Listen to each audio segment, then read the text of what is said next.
Governor Gavin Newsom wants to add an amendment to the U.S. Constitution, raising the minimum age to buy a firearm from 18 to 21 years old.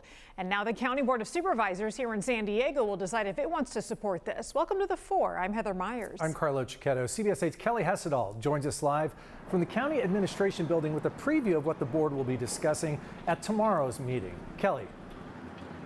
That's right. And basically what the board is going to be doing is deciding its own position on the governor's proposed 28th Amendment.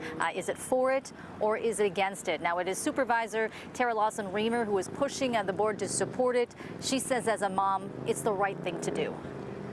A lot of schools have metal detectors. They practice lockdown drills. I mean, the terror I think so many of us parents feel of, not being sure that your kids are safe when you leave them at school. So I'm bringing.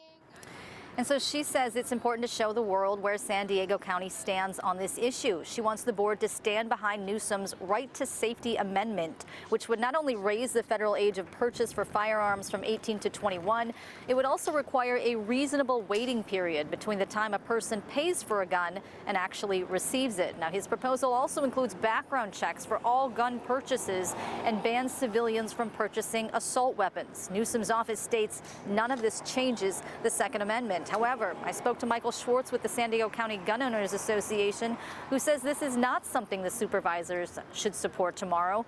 Here's what he told me. All seems to be political theater.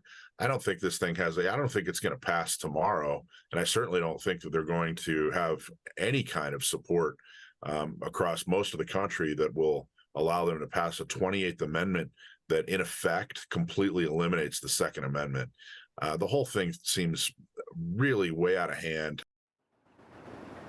And he's going to be speaking at tomorrow's meeting, which begins at 9 a.m. Now, the resolution proposed by Supervisor Lawson-Remer requires a majority to pass. I reached out to all three of the other supervisors. The only one that responded was Supervisor Joel Anderson, and he responded and said he has always been a strong supporter of the Second Amendment. Heather and Carlo.